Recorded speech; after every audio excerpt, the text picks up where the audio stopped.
In early 2024, the two most powerful tech companies on Earth found themselves trapped in a mutual problem. Apple desperately needed artificial intelligence to keep the iPhone relevant, and OpenAI needed millions of devices to distribute their software. The solution was a highly publicized partnership announced on stage at WWDC. Tim Cook integrated ChatGPT directly into iOS, rebranding the technology under the banner of Apple Intelligence. Down in the audience, OpenAI CEO Sam Altman watched quietly as his software was integrated into the Apple ecosystem. This integration created a structural tension, as both organizations were competing for the same ultimate prize: direct ownership of the consumer relationship. Sam Altman's strategy for OpenAI involves moving beyond software integration to build a hardware ecosystem that could eventually replace the iPhone.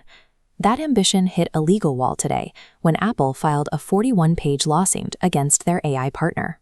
The filings outline a massive corporate theft operation, explicitly calling OpenAI's entire hardware division rotten to its core.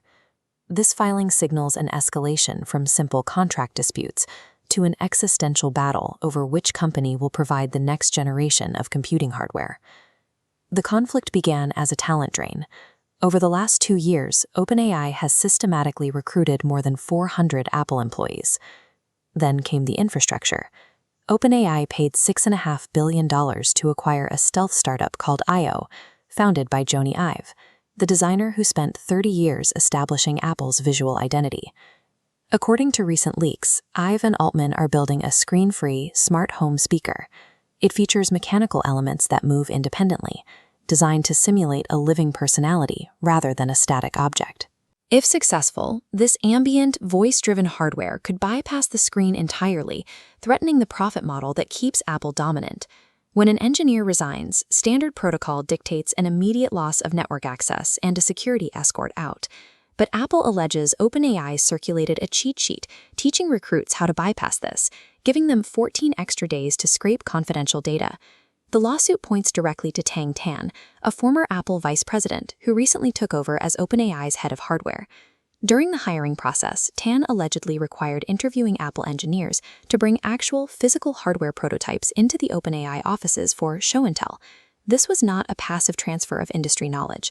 Apple is documenting a systemic pipeline of physical corporate espionage, coordinated at the executive level. The most specific allegations involve a senior electrical engineer named Chang. Shortly after accepting a job offer from OpenAI, Chan discovered an authentication bug in Apple's internal systems, granting him unauthorized access to restricted network storage. He immediately used the exploit to access drives, while celebrating the hack with a coworker over unencrypted text messages. Chang executed the data theft and sent the incriminating texts using his company-issued Apple MacBook, which was being monitored by Apple's security team. While OpenAI hired high-level technical talent, a lack of basic operational security handed Apple the exact forensic logs needed to build their case. The stakes for OpenAI are enormous. A successful injunction could freeze their hardware development before a single product ever ships. For Apple, the lawsuit serves a dual purpose.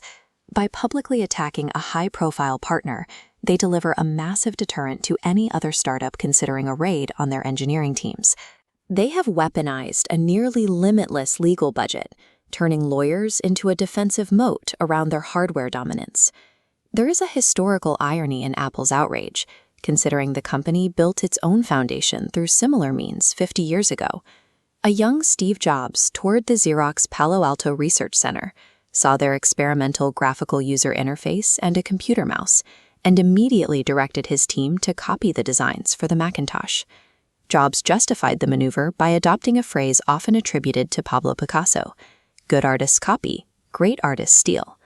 Corporate theft is the quiet engine driving Silicon Valley innovation. But if you're going to try to steal the future from a $3 trillion empire, you shouldn't leave the receipts on their own servers.